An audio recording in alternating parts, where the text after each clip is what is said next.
With Sony recently jacking up the price of the DualSense controller, apparently because of rising production costs, it got me thinking, $120 isn't exactly chump change, so what kind of features should you expect for this sort of money?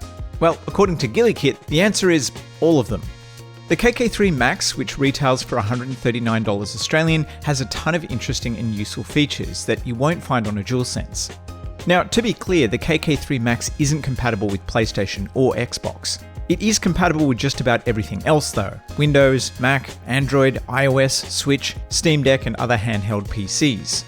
It's incredibly well built too, but is it any good?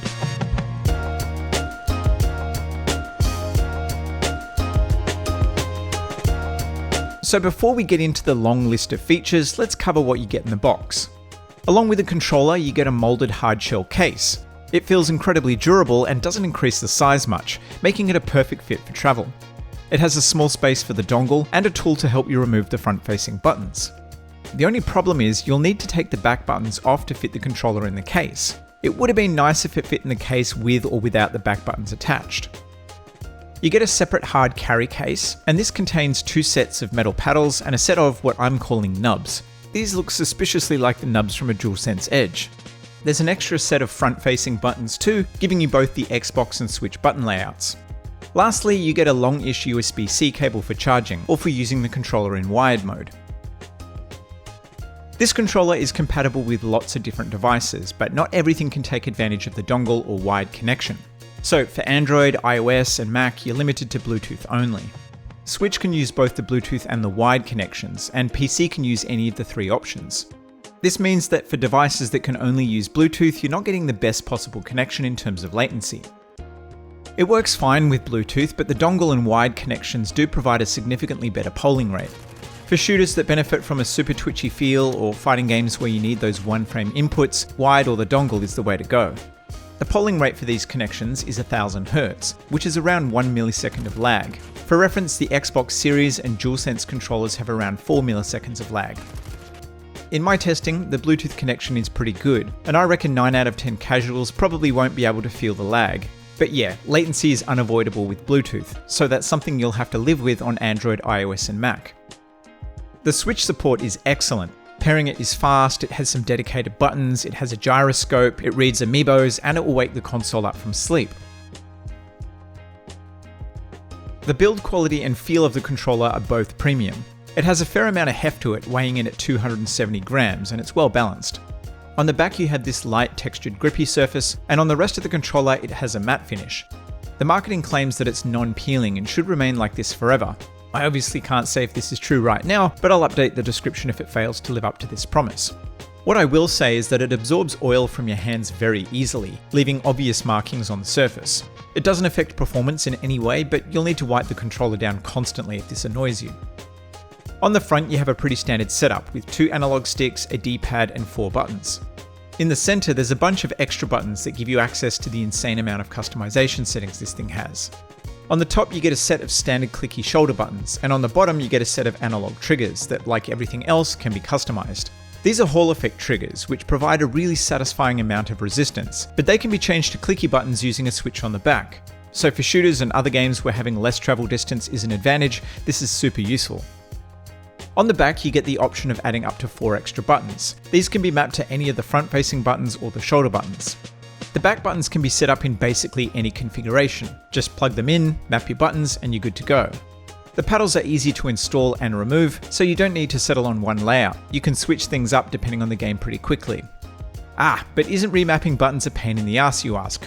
Sure, mapping buttons takes some time, but you can back up your settings to a PC or a Mac, essentially giving you an infinite number of profiles.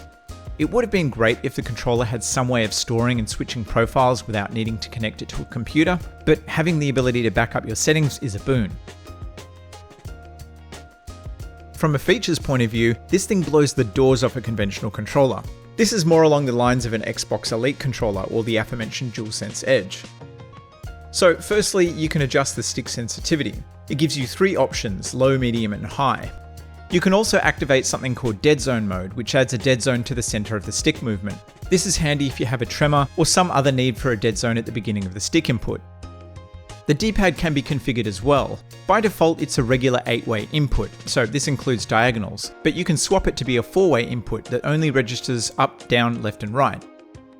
The front-facing buttons aren't fully customizable, but you can swap the input values of the A/B buttons with the X and Y buttons. Additionally, you can add turbo to any of the front-facing or the R and ZR buttons. This can be configured as a hold for turbo or as a tap to turn on and a tap to turn off. Beyond the regular buttons, there's a handful of additional buttons for things like pairing, settings, and a home button for the Switch. Probably the most interesting is the double square button. This allows you to assign a macro or to record a command for quick execution. The position of this button isn't great for mapping some commands to because it's kind of hard to reach, but it'll record up to 10 minutes of input, which is ridiculous, and this gives you a near infinite number of applications, and it could easily be seen as a cheat button. Speaking of cheating, it has an auto-aim feature when using it with PC. Again, this has a low, medium and high setting. This isn't really cheating though, because it's not an aimbot like the name implies. What it lets you do is use the gyroscope feature to help you fine-tune your aim. So yeah, it has a 6-way gyroscope, making it fully compatible with the Switch's library and games on PC that support this feature, like Death Stranding. The KK3 MAX has rumble too, and you can modify the intensity and style of the vibration. By default, it's set to Gulikit's proprietary maglev haptics, but there's rotary motor and HD vibration modes as well. The main difference between them is responsiveness and strength. Rotomotor is slow to respond but strong, HD is fast to respond but weak, and maglev is the best of both worlds. Maglev may potentially save you a bit of battery life too, as it's supposed to be more efficient. Although all three modes use the same motor, so I could very well be talking out of my ass. The lights are, of course, customizable and have a couple of different presets, or if you want, you can turn them off. When you've made any customization or have it in file sharing mode, the logo on the front of the controller will change color. This is a great way to quickly check if you have custom settings active or confirm that it's in the right mode. This is the only light that can't be turned off as far as I'm aware. Now, battery life is 28 hours with the lights off and roughly half that with the lights on. That's a pretty big hit in performance for some lights, but in saying that, 15 hours is still pretty solid. Battery life is also impacted by the rumble, of course. I can't give you exact numbers because it obviously varies wildly depending on what you're playing and also which rumble setting you have active. So just be aware that the more you rumble, the less you play. To help mitigate the loss of battery life, it has an auto power off feature. This turns the controller off after 10 minutes of inactivity.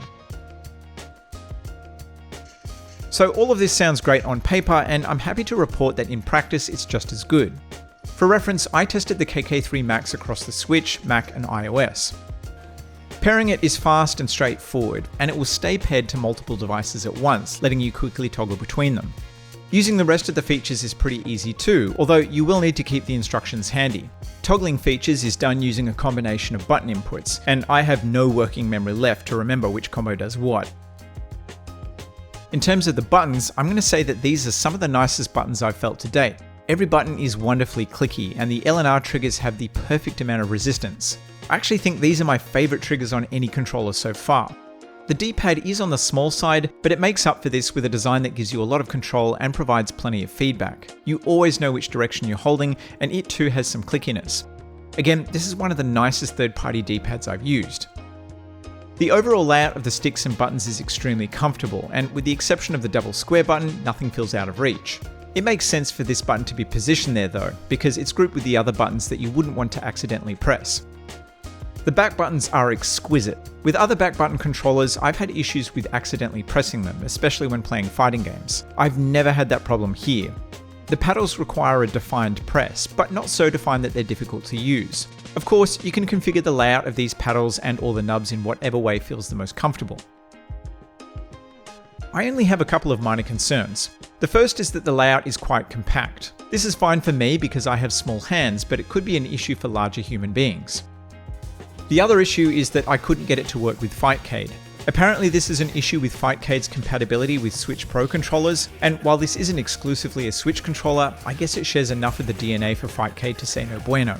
There's probably some complex workaround for this involving third-party software, but I honestly don't have the patience for that sort of thing. The bottom line is that if you want a premium controller that has a huge amount of utility and compatibility, the Gulikit KK3 MAX is an easy recommendation. It comes in a variety of colors, has a big battery, and will suit people who need the extra layout flexibility and for those who want an edge in competitive games. I think it's a great option if you're looking to make your gaming experience more comfortable too. The sheer number of configuration options for the buttons, the sticks, and things like the turbo and macro functionality gives you so much flexibility in terms of setup. As an example, I jarred my index finger on my right hand recently, so I simply mapped the shoulder buttons on that side to the back buttons. The KK3 MAX is also beautifully balanced and has some of the nicest buttons on any controller I've used. This is a fantastic controller and it gets a double thumbs up from me.